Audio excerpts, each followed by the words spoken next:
Hi, I'm Dave Gunn. I am a veteran of 24 years of service. I joined the military in 1985 and I retired in 2010. Long time, 24 years. It's like twice most of your ages. Okay, so it's been a long time I was in the service.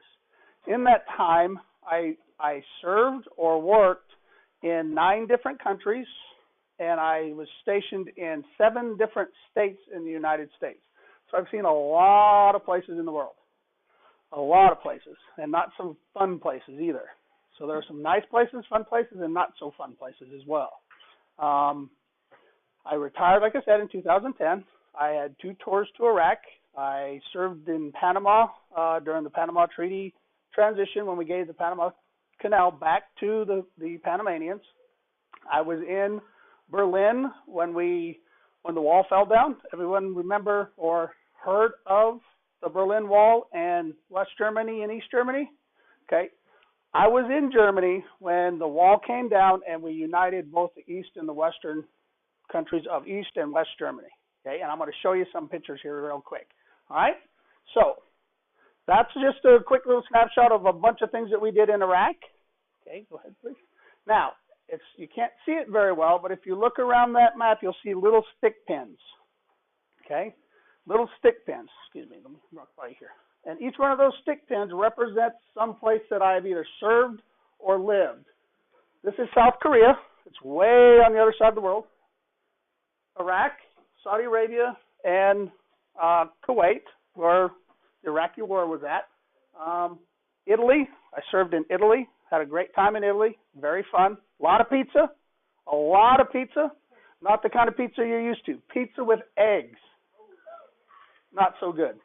Not so good at all. Pizza with fish. Not so good. I didn't like either one of them.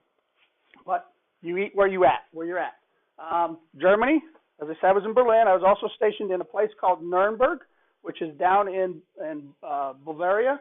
Have you ever seen the Walt Disney Castle? When you watch a Walt Disney program, that castle is modeled after Neuschwanstein, which is down in Bavaria. And it looks a lot like that castle in Walt Disney's pictures. So the one that you see in the movies is also very familiar to me because I went and visited that castle in Germany, in Neuschwanstein. It's called Neuschwanstein. So it was Italy, Germany, Great Britain. Familiar with Great Britain? Our other very good ally we've had for a long time since that little mishap ended in 1812. You remember 1812? Long history ago, we kind of got in a fight with our brothers. And before that, we earned our independence. From now is our good ally, the Brits. They used to rule over us. Revolutionary War, you remember that? Have you heard of that? Yeah, that was it. That was that one.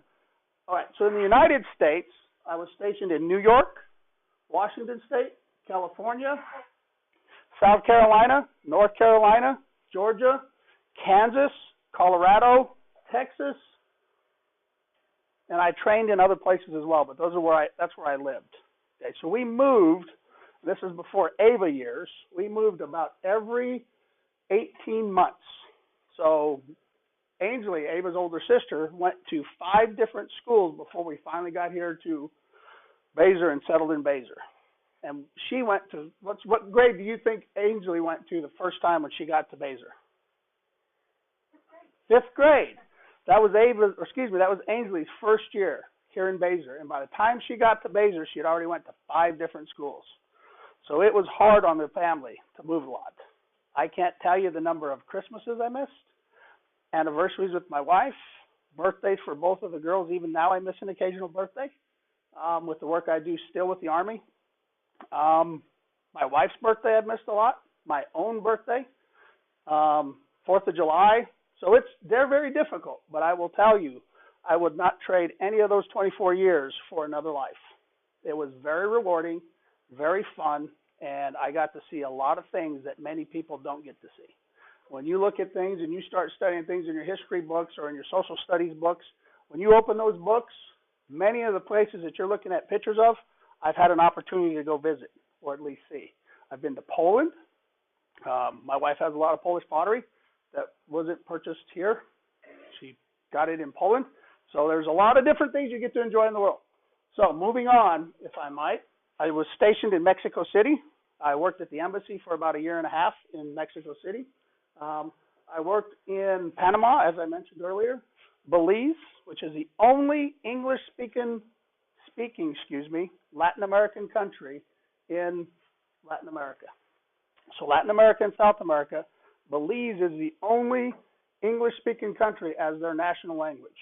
So it made it very easy to work in Belize because I didn't have to learn another language and I didn't have to practice my Spanish. I could speak English. So that made it kind of fun. Honduras, Guatemala, and I think that was about it. There's some other places that I worked in, but I was only there for a short period of time, so I didn't really list those up on the map. Any questions about where I've traveled and been working in the world? Ma'am. Well, unfortunately, the first time I went to Iraq, I was there for about 14 months. Second time I went to Iraq, I was only there for 6 months. In Germany, I was there for 2 years. In Italy, I was there for about 9 months. And in Great Britain, I was there for about 6 months. Mexico, about a year, a little bit over a year. And then the other things were kind of, generally, you like to stay in a place about 2 to 3 years. But the Army doesn't always cooperate and let you stay there that long. And in my case, I didn't get to do that very often. Yes, ma'am. Do you how many places did you go in total? Gosh, I don't know. I'd have to sit down and do a lot of counting. I would say in Latin America, I hit all the Caribbean countries. In Italy, in Europe, I hit all the major European countries. Britain, France. I did not get to Spain. That was one of my hopes, was to get to Spain, and I did not get to visit Spain. And there's some places over here that I didn't ever want to go to that I had to go, and I don't even count those. Like I spent 8 days in Syria that I really didn't enjoy. So I don't really count that as a place I've been and visited. And then in Korea, I was there for a year. And that was what we call an unaccompanied tour. Can you guess what unaccompanied means? Yes, ma'am. None of my family. Yes, ma'am. That's correct. So when I went on unaccompanied tours, I went by myself, and the ladies stayed at home. And then we would call. In the old days, and I qualify myself as one of those folks who can talk about the old days. In the old days, the only way that you communicate with folks is write a letter. Not on email, not text, not Instagram, but taking a pencil and putting it to a piece of paper and writing pages of what you were going on and what was going on in your life and how that stuff was going on and wondering what was going on back home. And maybe you'd be able to take an occasional picture and send it with your letter. Then you waited.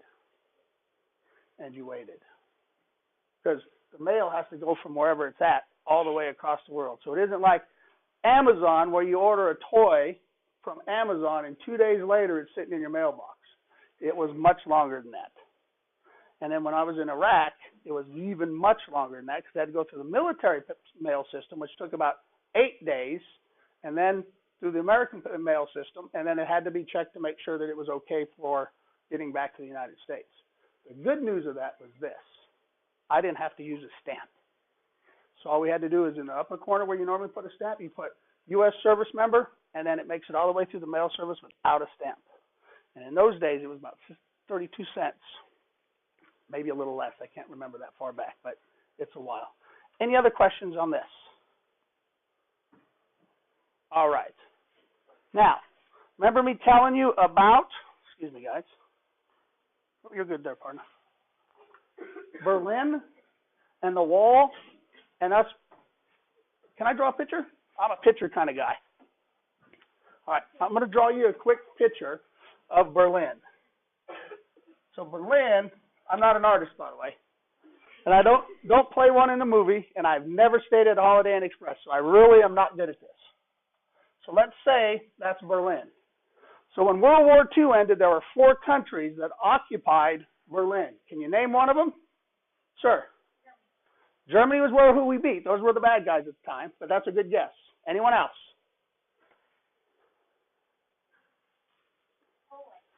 No, ma'am. You're close, though. 4 countries, all the good guys during World War II. Yes, ma'am. So, what we did at the end of the war is we took this big city of Berlin, we split it into 4 parts. So we had Great Britain. Who else? Sir. United States. Good guess. One more good guy. France. Very good. And then who was the other not so good guy who was on our side, but then he became a bad guy? No, ma'am. But you're close. Nope. It's a big country. I'm going to give you a clue. One big clue, and then we're going to move on. This entire area used to be those guys. Sir. Soviet Union. Awesome. Soviet Union. Now, about 1963, these guys who were starting to drift to being bad guys, and they were kind of our enemy, and during that period we called it the Cold War. Did anybody know what the Cold War was? Take a guess. Ma'am.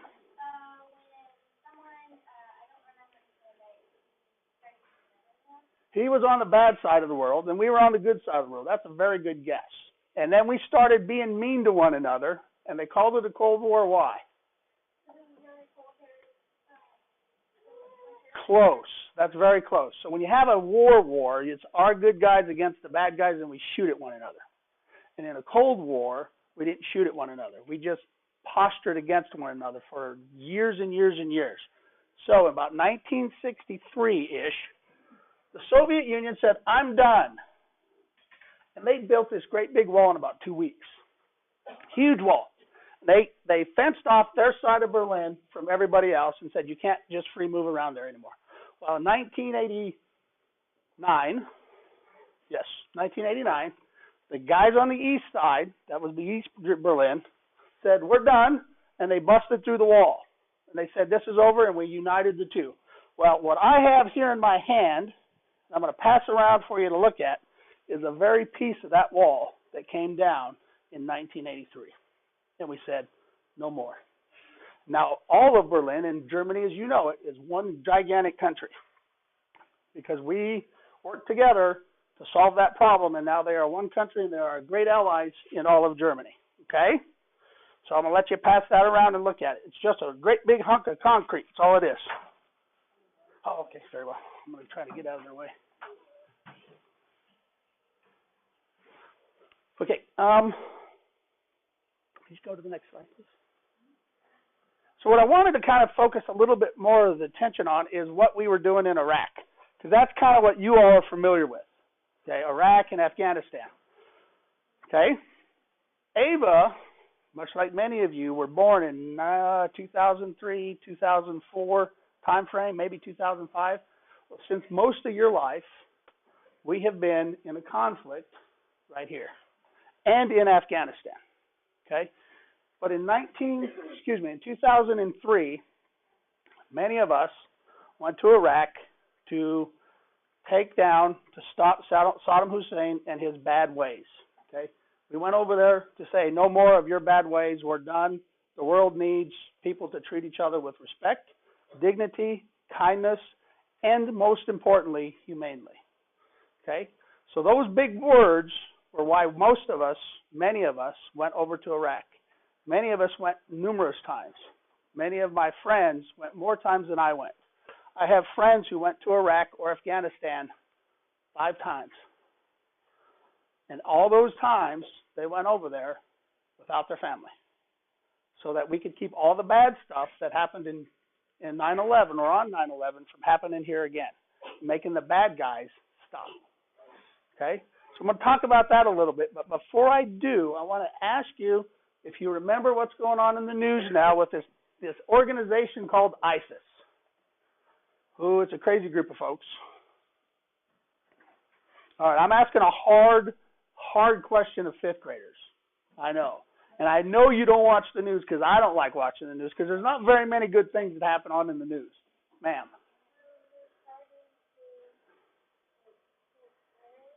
Yeah, they're starting to, yes, ma'am.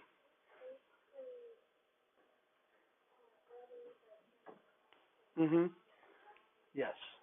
And I don't want to spend a lot of time talking about that, but I just want to kind of give you a point of reference. Where they're working right now, those ISIS mean people, they're all right up in here. Okay?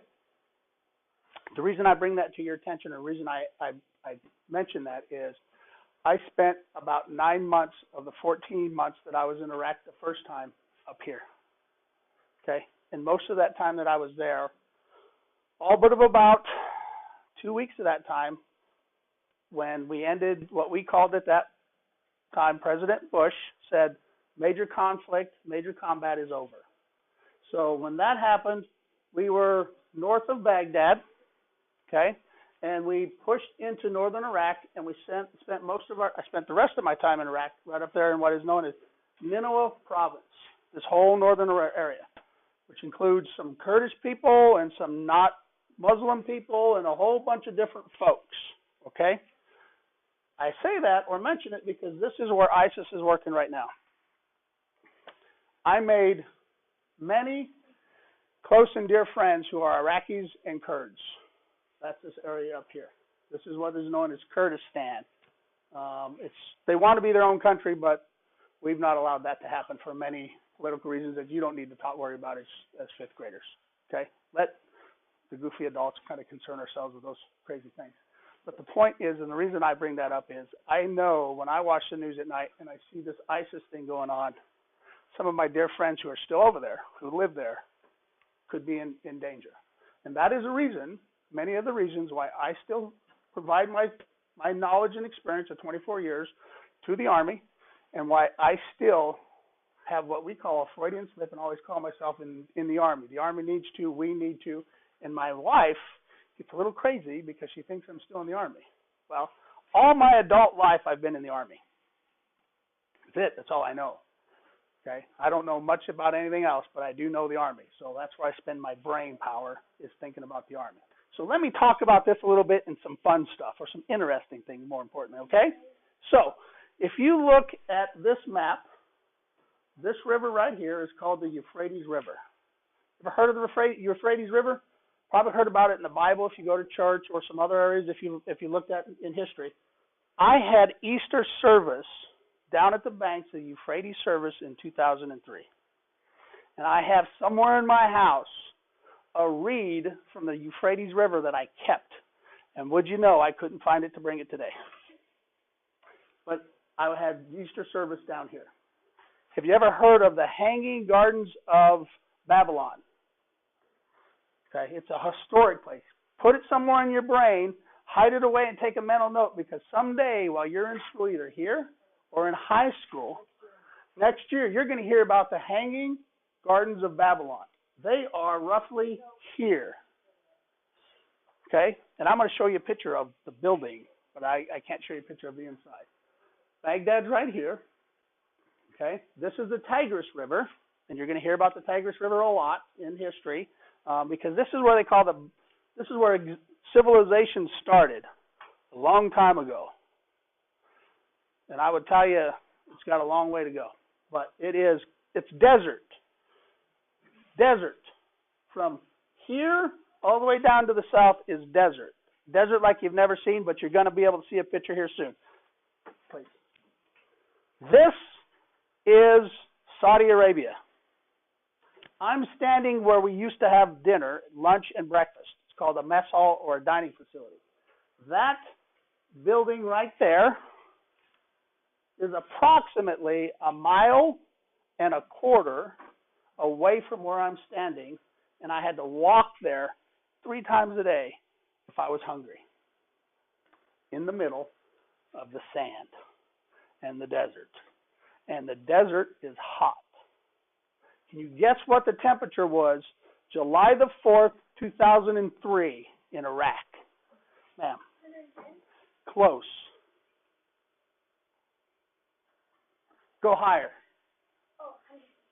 Very close. Very close. 121 degrees was the temperature July the 4th, 2003. Guess what the temperature was? It was lower, but guess what the temperature was on Christmas Day, 2003? Sir? I'll give you a hint. There was no snow.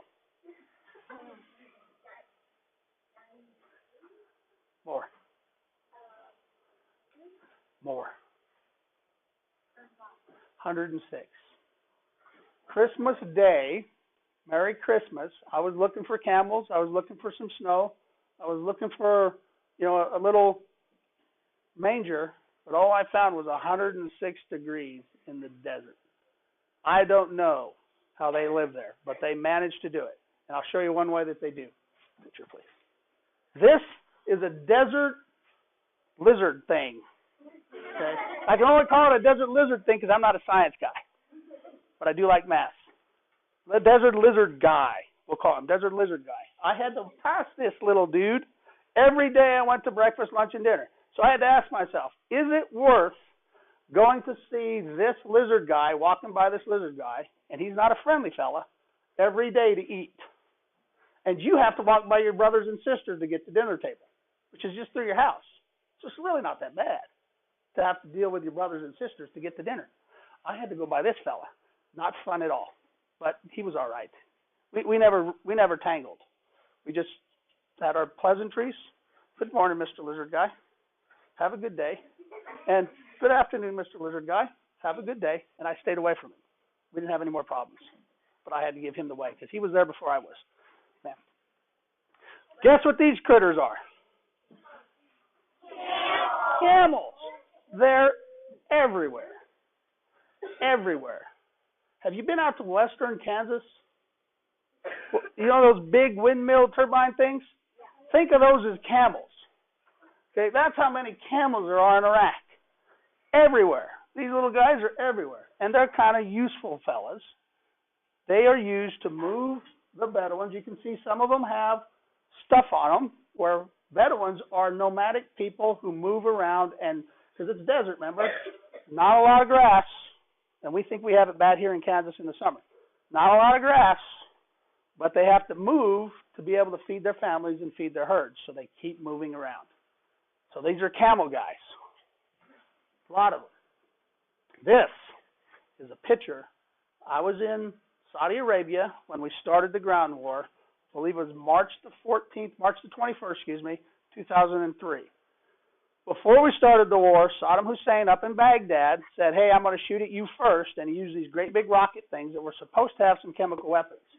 So we didn't know, because he didn't say, hey, they're coming back here with bad things in them. So this is us standing, that's me right there. And I had on one of those goofy masks.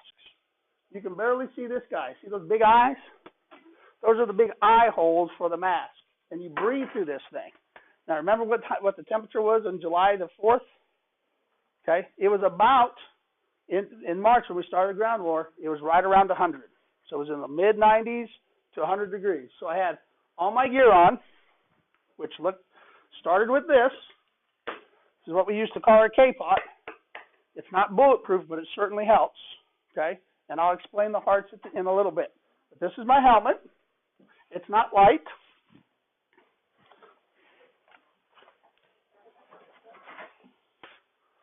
And this is one of the uniforms that I wore. Okay? And I know you guys have tried on uniforms. We'll maybe have time to do this. But I just wanted to show you this was a uniform. Plus that hat, plus body armor to protect me, which weighed about 30 pounds, plus my radio, which weighs about 15 pounds, plus all my other gear, water, bullets, first aid kit, things to keep me safe. All that stuff that I wore was somewhere in the neighborhood of about 100 pounds on top of me every day for 12 months. This is not a very good weight program. So if you ever want to start to think about losing weight, this is not the way to do it. It happens pretty quick, and you can get it off pretty fast, but I would not encourage you to use this as a weight control program. If you ever are in the position to go, you know what, I want to start exercising, don't join the Army to do that, because it will happen faster than you want it to, and then it's ugly, hot, and terrible. 90 plus degrees, 100 extra pounds on your back, and you have to have it on all the time so you can be safe. Didn't enjoy that at all. The only time that I enjoyed it was when it was time to go to bed, which was very slim, and I'll show you a picture of what bed looked like in the middle of the desert. Picture. Next picture. Another picture of us. This is what we call the Scud bunker. So whenever those big rockets would come over, we'd run and jump in this bunker, and we still had to communicate and do our jobs. This was after the all clear, so we kind of got comfortable and took off our helmets because we were still supposed to be safe in Saudi Arabia. But Saddam Hussein was throwing some rockets at us, so we weren't exactly safe all the time. This is a helicopter. That's how I got around most of the time. Not everybody was as fortunate as I was. Some folks had to walk. Some folks had to drive in trucks and all that sand. And then I got to fly in helicopters.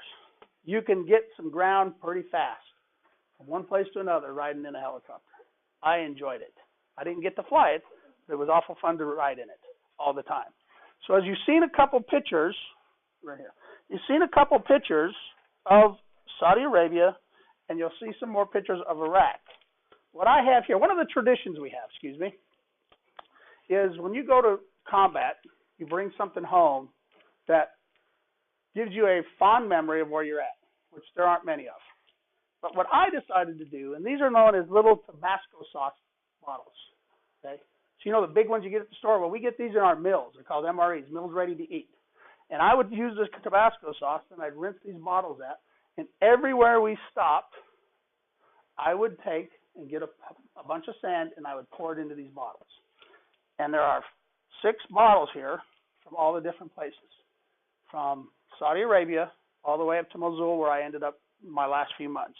What I want you to look at is pass them around all together, if you would, because what I really want you to see is the consistency of the sand changed so much from place to place.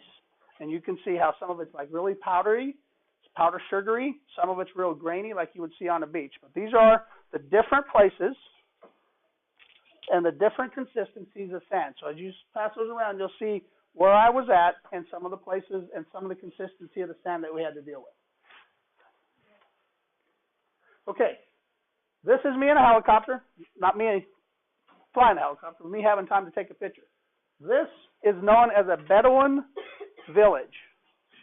You can see it's just right out in the middle of nowhere in the sand. So when they can't feed their crops they can't feed their animals anymore, and it's time to move, they pack that all up on camels, and then they move to the next place that they can find grass. That's how they survive, as a nomadic people known as Bedouins. And there's a lot of those folks out there. Not all of the folks in Iraq are in Baghdad and Kabbalah and Nineveh or Mosul, but there are a lot of folks who live out in the desert and just kind of still move around. They have to go where there's water, and they have to go where they can find food, so they move a lot. This is a picture of some camels moving through the desert, like deer that you would see in your cornfield or your field if you're out in western Kansas, just kind of moving around. So there's some camels just kind of strolling around. Okay.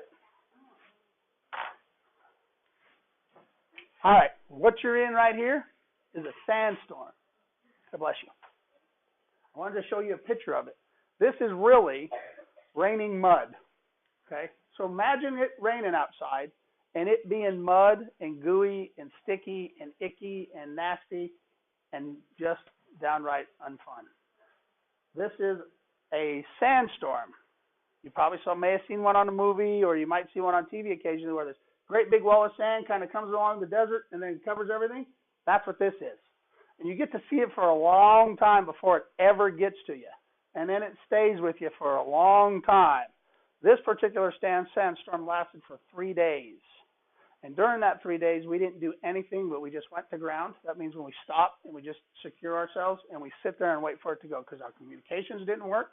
We couldn't talk to anybody, couldn't talk to the aircraft flying above us to let us know where the bad guys were, because it just kind of can't ground to a halt. That's a sandstorm. You can't see it very clearly, but there is a coat of about 1/2 inch of muddy sand on all our vehicles. So we had to clean the vehicles to be able to move the vehicles, particularly the helicopters. So this is the unfun stuff. So you got to use your water to clean the helicopter so that the engine can run, so that the helicopter can stay in the air, so that it will land where you want it to land, not where it has to land. That's an unfun ride, riding a helicopter that must land sooner than it wants to land. You want it to land. But we had to do that after those storms. And we had 3 or 4 of those over the course of the year that we had to stop and do that with. Okay. This is where we were in a place called Kerbala Gap. So everything got narrow. We were in Kerbala Gap in the city of Kerbala. We set up like that. We were kind of like the Bedouins, okay? Every time we had to move, we'd pack everything up, put it in a helicopter, and we'd fly to our next location. We'd set up. So those 14 guys had their job to do, and then we had to secure ourselves at the same time. So not very fun, but we moved a lot, so you didn't have to stay very long. But that is one of our setups where we controlled and worked with the soldiers that were clearing the towns of all the bad guys. This is a palace that's built on and around the Hanging Gardens of Babylon. That is what you're looking at right there. The Hanging Gardens of Babylon. Okay. This is how we slept. This is sleeping in Iraq. You find a nice, comfortable piece of sand, and you just lay out there, and that's bedtime. So at night, it would get into the 80s, hopefully into the high 70s. You prayed it got out of the 90s, and that's where you would sleep. Now, guys had to do night shift and day shift, so some of those poor guys had to actually sleep in the day when it's hot, because some guys had to work at night, some guys had to work during the day. But that's how we slept. And I got to tell you, it was a pretty comfortable sleep. You ever slept outside and gone camping? No? Campers? Any campers? Yeah. Now, keep your hand up if you actually camped in a tent or a sleeping bag. Oh, I like it. I like it a lot. That's what it's kind of sort of like, except the air is clearer. And you can see forever. And I can't even guess how far that is, but you see so far, when the helicopters would land, they couldn't determine where they saw the end of the earth. Like when we land a helicopter out here, you can see the trees and you know how much closer it is to the ground before the helicopter touches down. We couldn't do that in Iraq because it's so flat you have no idea where that helicopter is going to land. You just know it's going to land, hopefully, on all fours. Sir? Did you ever see any mirages in the desert? I did not. I did not see any mirages. Luckily enough, I had food and water that kept me hydrated and clear thought, clear mind. So I would have liked to have seen one. But no, not so much. This is May the 17th, 2003. That is the day after President Bush said major combat operations are over. We were near Baghdad, and this little boy, who's a Diet Pepsi guy? Who's Coke? Coke folks. Who likes Coke? Who likes Pepsi? Okay, I don't like Pepsi. I don't like anything Pepsi. But on the 17th, this little boy came over to our camp, and he had two things, candy bars and Pepsis. And I bought a Pepsi for $2, $2 US. I pulled it out of my pocket, and I paid that little boy $2 for a little bitty can of Pepsi, and that little bitty can of Pepsi was about 90 degrees. It had not been refrigerated, but that was the single best Pepsi I've ever drank in my life. Ever. To this day, I still remember that Pepsi, because that was the first thing that I had seen in months that reminded me of home. The very first thing. So I was willing to spend my $2 US for a Pepsi that I did not like, just because it gave me some comfort of going back home. And I drank that and relished that, and it must have taken me an hour to get to a little bitty can of Pepsi, because all I wanted to do is just keep drinking Pepsi and remember home. It had been a long time. This, 2 days later, that's me right here. That's what we call a hot meal. Okay, it comes in a thermos, and it gets slapped out of these big thermoses onto your plate. That was my first hot meal in 27 days. I hadn't had a hot meal in 27 days. No Burger King, no McDonald's, no Sonic, my favorite drink in the whole wide world. is a Sonic cherry creamade, cherry limeade. Love it. Absolutely love it. Favorite drink in the world. This was not that. It was some icky, cold macaroni. Supposed to be hot. It was my first hot meal. So I had to make sure I thought hot. That was the first hot meal in 27 days. Other than that, it was these little things called MREs. I mentioned them earlier, and you just did your best. Yes. I'm sorry for the interruption. Is Jackson Eastley here today? No. All right.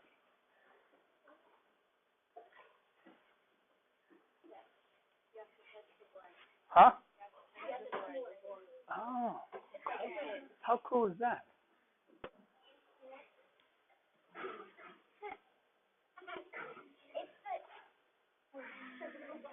I'm having fun now. That's a shower. It's a shower. Now, after 27 days, I had my first Pepsi, had my first hot meal, and the very next day, what do you think I wanted to do? Take a shower. That was my first shower in 27 days. Good news is this. You know what the good news of that was? Everybody had waited that long for a shower. So they didn't know how bad you stunk. They had no idea how bad I stunk because they, too, hadn't showered that long. But it was very nice. It was not warm water.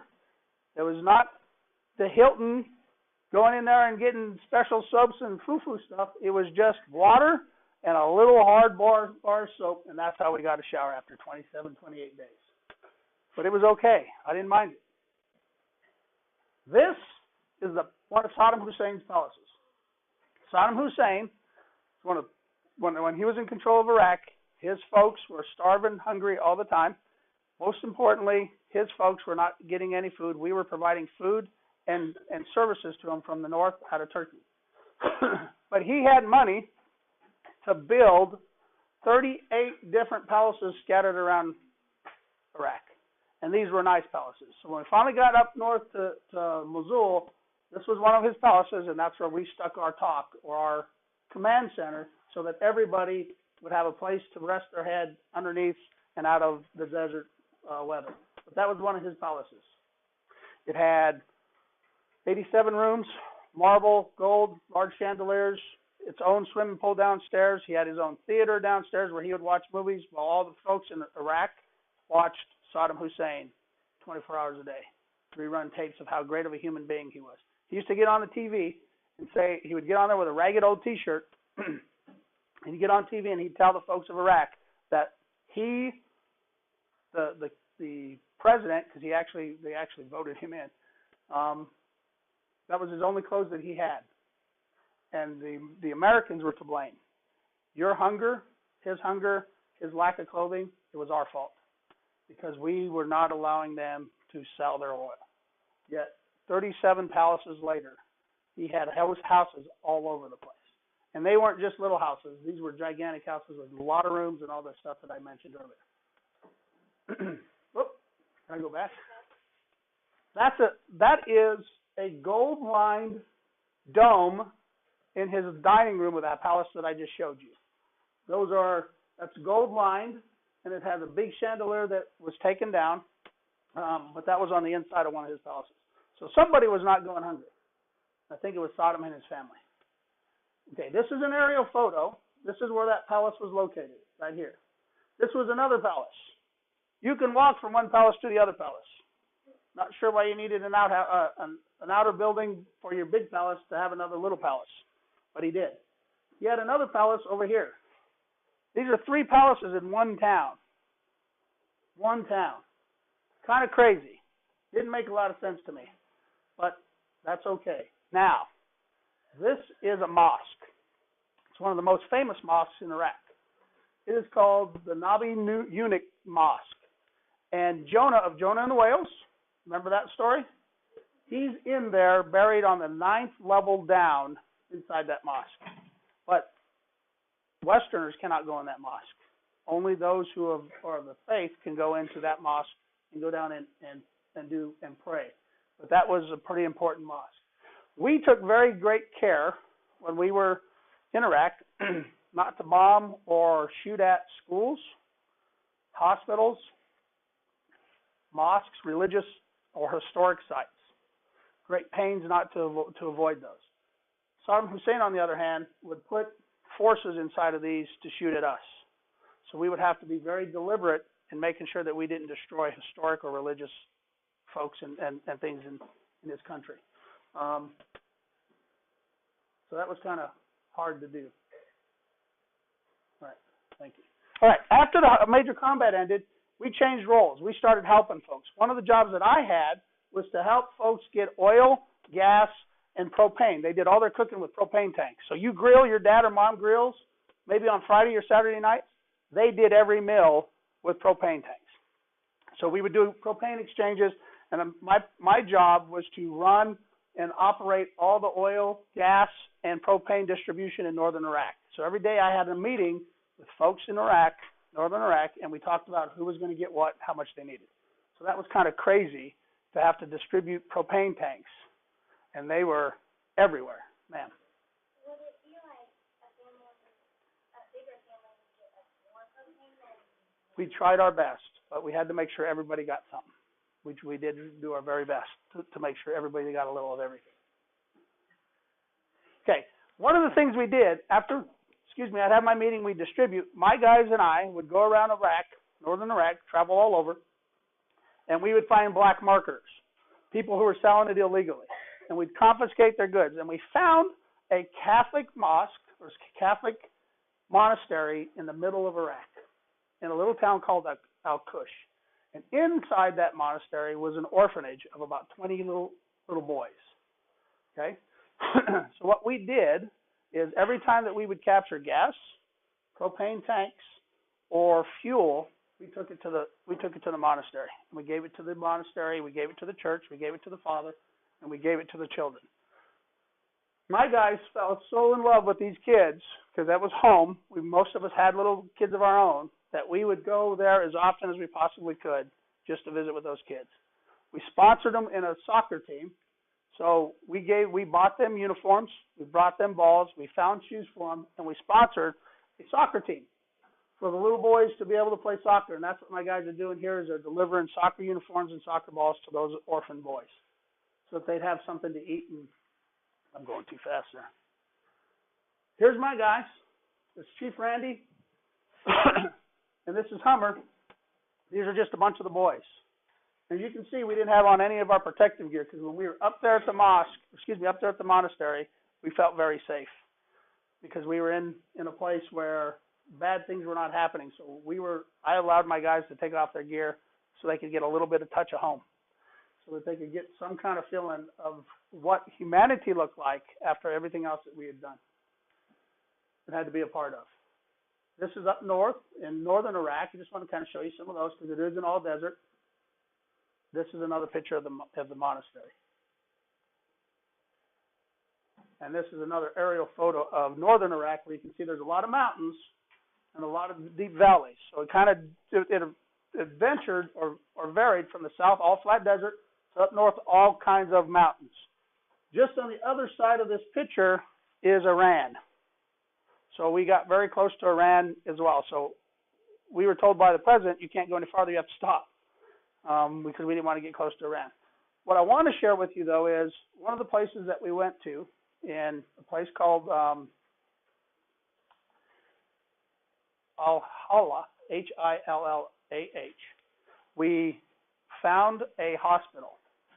And when we got to that hospital, we took that hospital and we controlled the hospital. But what we found in that hospital was a place where he had been doing mean and bad things to folks. And in the time that we were standing there, 100 people came over and asked us if they could go in and see if they could find pictures of their loved ones, so they could figure out what happened to their loved ones. That is why, one of the reasons why, I still am very connected to there, because there are folks like me, folks like your teachers, folks like your parents, who just wanted to be connected back with their family. And in some of these places, there were bad things happening. Okay, I wanted to show you some photos of some places that I've been, some things that I've done, and some of the stuff that I enjoyed, some of the stuff that wasn't so much fun. But over 24 years of service, I can tell you most of that time, nearly all of that time, I have fond memories of. And I would do it over again if I had to. Now, I retired in 2010, as I mentioned earlier, but the Army and the United States government owns me for 7 years. So anytime after 2010, they can come back and say, come on back, we need your services.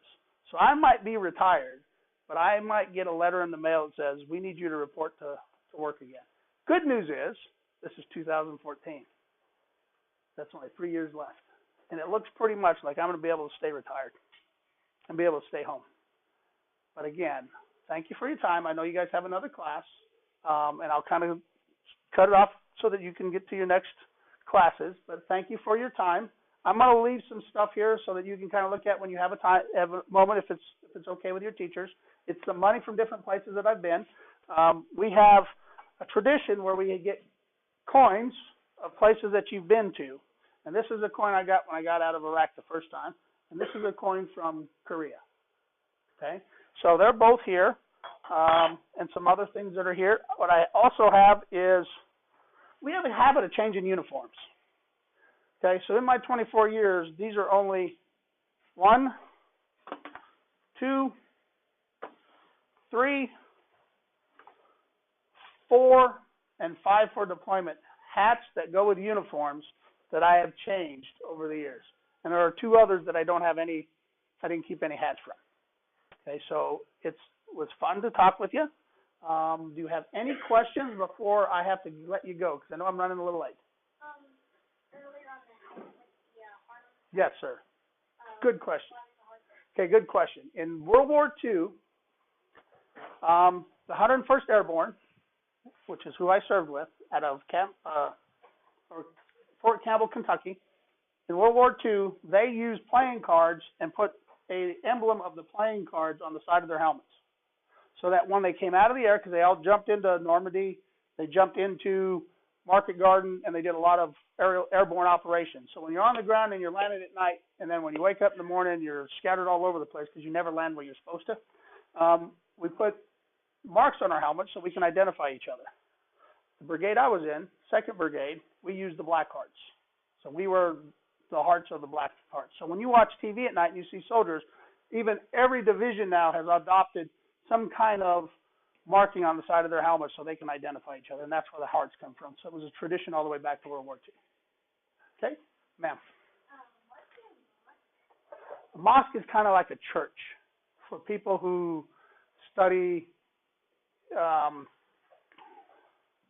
Islam, which is another, their Bible is called the Quran. It's different than ours. Ma'am. Yes, ma'am. What are the rips on the side of your helmet? Rips? Oh, these little things? Those are so you can stick bushes in it. So if you happen to be someplace where there's terrain and then not a flat desert floor, you can stick bushes in there so that you're not so easy to see. Ma'am.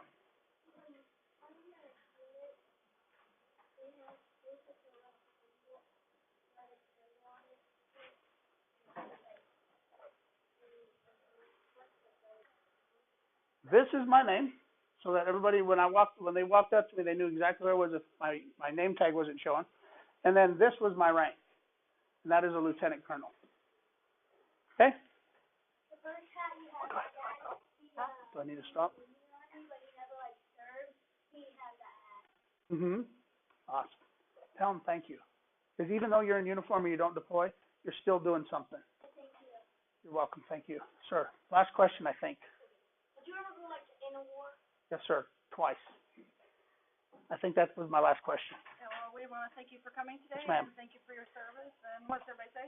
Thank you. Thank you. And I'm sorry for taking up your special.